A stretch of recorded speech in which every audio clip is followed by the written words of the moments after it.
India having solemnly resolved to constitute India into a sovereign socialist secular democratic republic and to secure to all its citizens justice, social, economic and political liberty of thought, expression, belief, faith and worship, equality of status and of opportunity, and to promote among them all fraternity, assuring the dignity of the individual and the unity and integrity of the nation.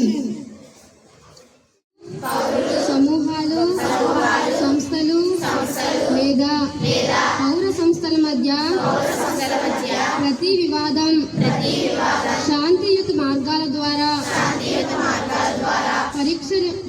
పరిష్కరింపబడాలని నాగరికత సమాజం యొక్క సార్వత్రిక సూత్రంపై విశ్వాసాన్ని ధృవీకరిస్తూ దేశం యొక్క సమగ్రత మరియు ఐక్యతకు పెరుగుతున్న ప్రమాదం దృష్ట్యా భారతదేశంలో ఏ ప్రాంతంలోనైనా లేదా నా పొరుగు ప్రాంతంలో ఏదైనా వివాద విషయంలో శారీరక హింసను ఆశ్రయించనని నేను ప్రతిజ్ఞ చేస్తున్నాను. 26 విశిష్టత గురించి చెప్పుకున్నాం. రాజ్యాంగ దినోత్సవం జరుపుకోవాలని 2015 19వ తారీఖున భారత ప్రభుత్వం గెజిట్లో ప్రచురించబడింది. అంటే ప్రభుత్వమే డిసైడ్ చేసింది. 2015 నవంబర్ 19న డిసైడ్ చేసింది ఉత్సవాలు జరుపుకోవాలి, ఈ రాజ్యాంగ దినోత్సవం అనే రోజును చేసుకోవడం మర్చిపోయాం భారతదేశంలో అని చెప్పి డిసైడ్ చేసింది. 19వ తారీఖున గెజిట్లో ప్రచురించాక 15 నవంబర్ 26 నుంచి మనం ఈ రాజ్యాంగ దినోత్సవాన్ని కాన్స్టిట్యూషనల్ డేగా మనం సెలబ్రేషన్స్ ఆల్ డిపార్ట్మెంట్స్ చేసుకుంటారు. అందులో జ్యుడిషియరీ కూడా చాలా ప్రెస్టీజియస్గా తీసుకుంటారు. రాజ్యాంగం అనేది అందరికీ సంబంధించింది. ఇది ఏదో మనం స్కూల్లో సోషల్ డే చేసుకున్నాం కాబట్టి సోషల్ డే ఇంపార్టెన్స్ కాదు, ప్రతి డిపార్ట్మెంట్ వారు ఉత్సవాలు చేసుకుంటారు ఈరోజు. అప్పటి నుంచి ఖచ్చితంగా అందరూ పాటిస్తారు. అయితే 2019 నుంచి సాంఘిక శాస్త్రం కూడా ఒక సబ్జెక్టుగా దాని టీఎల్ఎం కూడా ఎగ్జిబిట్ చేయాలని సాంఘిక శాస్త్రం ఫోరం అని టీచర్స్ ఏర్పాటు అయ్యి వాళ్ళు మాత్రం సాంఘిక శాస్త్ర దినోత్సవాన్ని నవంబర్ 26నే జరుపుకోవాలి, దానికి అంత ఇంపార్టెన్స్ ఉంది కాబట్టి అని డిసైడ్ చేయడం వల్ల ఈ రోజు అప్పటి నుంచి 19 నుంచి మనం కూడా రాజ్యాంగ దినోత్సవంతో పాటు సాంఘిక శాస్త్ర దినోత్సవాన్ని జరుపుకుంటున్నాం. మామూలుగా కాన్స్టిట్యూషనల్ అనేది అందరికీ సంబంధించింది. ఇది ఏ ఒక్కరిది కాదు, అందరిది. భారతదేశంలో ఉన్న ప్రతి పీపుల్కి కాన్స్టిట్యూషన్ సంబంధమే. అందుకని ఈ ఉత్సవాలు జరుపుకోవడం జరుగుతుంది. Okay, thank you. Good morning all of you. అందరికీ రాజ్యాంగ దినోత్సవ శుభాకాంక్షలు తెలియజేస్తూ, మనకి భారత రాజ్యాంగం ఏర్పాటు చేసేటప్పుడు అనేక మంది శ్రమించి అనేక రాజ్యాంగాలు అధ్యయనం చేసి ఈ రాజ్యాంగాన్ని తయారు చేయడం అనేది జరిగింది. అందులో బిఆర్ అంబేద్కర్ గారు ముసాయిదా కమిటీకి చైర్మన్గా ఉండి ఇది రాశారు. రాజ్యాంగ పరిషత్ అధ్యక్షుడిగా రాజేంద్ర ప్రసాద్ గారు ఉన్నారు. వీళ్ళందరూ కలిసి ఏం చేశారంటే ప్రియాంబుల్లో sovereign, socialist, secular, democratic and republican కంట్రీగా భారత రాజ్యాంగాన్ని తయారు చేశారు. సర్వసత్తాక, సామ్యవాద, లౌకిక, ప్రజాస్వామ్య, గణతంత్ర దేశంగా దీనిని రూపుదిద్దారు. సర్వసత్తాక అంటే సార్వభౌమాధికారం కలిగినటువంటి రాజ్యము ఇది. ఏ ఇతర రాజ్యాంగానికి కానీ రాజ్యానికి కానీ తలవంచవలసిన అవసరము లేదు అని దాని అర్థం. తర్వాత సోషలిస్ట్, సామ్యవాద దేశం అంటే భారతదేశంలో ఉన్న ప్రతి పౌరుడు కూడా అన్ని అవకాశాలు అనుభవించడానికి అర్హుడే. లింగ భేదము కానీ, కుల వివక్షత కానీ, మత వివక్షత కానీ ఏమీ లేకుండా ప్రభుత్వ ఆస్తులను అనగా పాఠశాలలు, పార్కులు, ఆసుపత్రులు ఇలాంటి ప్రభుత్వ ఆస్తులను అందరూ సమానంగా అనుభవించడానికి హక్కు కల్పించినటువంటిది సోషలిస్ట్, సామ్యవాదం. ఇక సెక్యులర్ అంటే లౌకిక రాజ్యము. లౌకిక రాజ్యము అంటే భారతదేశంలో నివసించే ప్రతి పౌరుడు తనకు నచ్చినటువంటి మతాన్ని అవలంబించడానికి, ప్రసారం చేసుకోవడానికి, ఇతర మతాలకు ఇబ్బంది లేని రీతిలో ప్రసారం చేసుకోవడానికి హక్కు కల్పించడం అనేది జరిగింది. ఇక డెమోక్రాటిక్ ప్రజాస్వామ్య దేశం, ఎలక్షన్ ద్వారా మొన్న మనకి ఎలక్షన్స్ జరిగాయి. అంటే ఎన్నికల ద్వారా వచ్చినటువంటి ప్రజాప్రతినిధులు మాత్రమే ఈ రాజ్యాన్ని పరిపాలన చేస్తారు. అది ప్రజాస్వామ్య పద్ధతి. ఇక గణతంత్రము అంటే రాజ్యాధినేత ఎవరైతే ఉంటారో, ఇక్కడ ప్రభుత్వాధినేత వేరు, రాజ్యాధినేత వేరు. ప్రభుత్వాధినేత ప్రధానమంత్రి, రాజ్యాధినేత రాష్ట్రపతి. రాష్ట్రపతి అంటే రాజు, ఆయనే రాజు. ఆ రాజుగారు ఎవరి చేత అయితే ప్రజల చేత ఎన్నుకోబడతారో ఆ దేశాన్ని గణతంత్ర దేశము అని అంటారు. అంటే మనం రాష్ట్రపతి గారిని పరోక్ష పద్ధతిలో ఎన్నుకుంటాం. అంటే ఎమ్మెల్యేలకి, ఎంపీలకి మనం ఓట్లు వేస్తే వాళ్ళు ఎలక్టోరల్ కాలేజీగా ఏర్పడి ఆయన రాష్ట్రపతిని ఎన్నుకుంటారు. కాబట్టి ఇది గణతంత్ర దేశం అయింది. ఈ రాజ్యాంగం యొక్క గొప్పతనం ఇంకా మీరు ప్యానల్లో చూడమని అన్నారు. దీనికి సంబంధించిన ఏమైనా మ్యాటర్ ఉంటే మీ పిల్లలు మీ స్కూల్ క్లాసులో ఉన్నటువంటి ప్యానల్లో పెట్టుకుని చూడండి. తర్వాత అది ఇంకా ఏమైనా ఉంటే మేడం గారు చెప్తారు. ఈవినింగ్ క్లాస్కి పిల్లలు ఉండడం లేదు. డల్లర్స్ ఎవరైతే ఉన్నారో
సన్ నుంచి వచ్చి అల్ట్రావైలెట్ రేస్ డైరెక్ట్గా మన ఎత్తమే పడుకోవడం వల్ల మనకి స్కిన్ ఎలర్జీస్ అవన్నీ వస్తాయి మేము.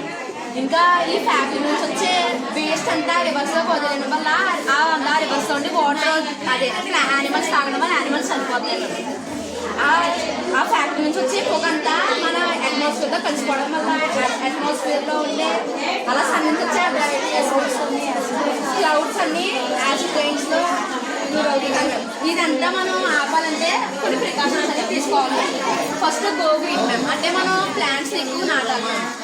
తర్వాత రీసైకిల్ మ్యామ్ మనం ఏదైనా యూజ్ చేసినప్పుడు దాన్ని మళ్ళీ రీసైకిల్ చేసి మళ్ళీ యూజ్ చేసుకోవాలి. తర్వాత ఫ్యాక్టరీ నుంచి వచ్చే పొల్యూషన్ అంతా మనం అట్మాస్ఫియర్లోకి రిలీజ్ చేయకూడదు.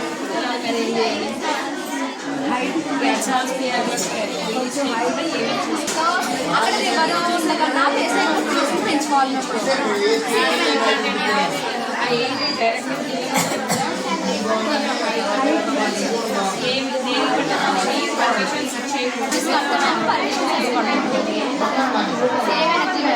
మనము ఇంట్లో అవసరం లేకుండా ఫ్యాన్స్ వేసి ఉంటాము. అలా చేయడం వల్ల మనకి ఎలక్ట్రికల్ ఎనర్జీ అలా వేస్ట్ చేయకుండా ప్లాస్టిక్ అనేది మనం భరించకూడదు. అలా పనిచేయడం వల్ల మన అట్మాస్ఫియర్ డ్యామేజ్ అవుతుంది.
ప్లాస్టిక్ బ్యాగ్స్ చాలా టేస్ట్ ఉంటుంది వల్ల చాలా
సీఎం గారు కూడా ఈ స్కూల్కి రావడం జరిగింది. ఆ సార్ని కూడా ఒకసారి అడుగుదాం. మీ పిల్లలు ఎలా పార్టిసిపేట్ చేస్తారు? చాలా బాగుంది. పరిసరాలు బాగా చెప్పారు. పిల్లలు కూడా పిల్లలమ్మ ఇంకా పిల్లలు కూడా చాలా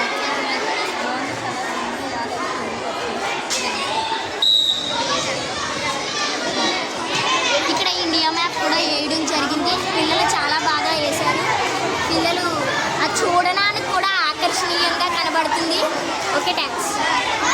ఇక్కడ టీఆర్ఎం ప్రాజెక్ట్ చేయడం జరిగింది. వాళ్ళ ప్రాజెక్ట్లో ఒకసారి చూపిస్తాం, పదండి.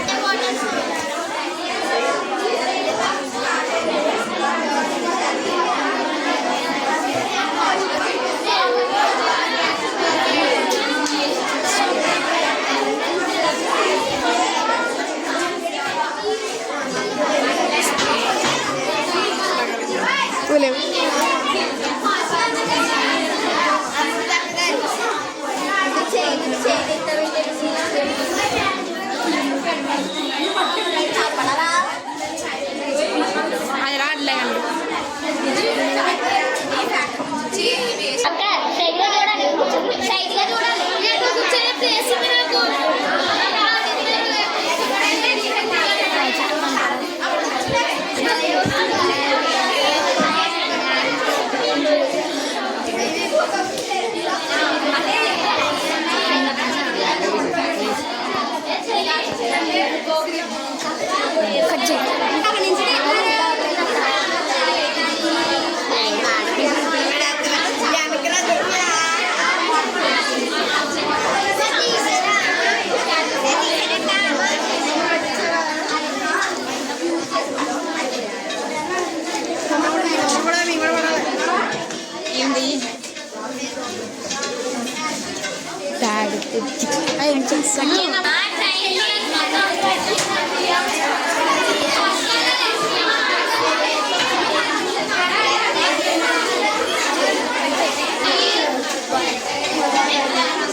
గొల్లపురం గర్ల్స్ హై స్కూల్లో ఇంత అద్భుతంగా జరుగుతున్న సోషల్ డే కార్యక్రమానికి సుస్వాగతం. ఇలాంటి కార్యక్రమాలు ఎప్పుడు చూడలేదు. సర్వీస్ ఇదే మొదటిసారి. వీళ్ళంతా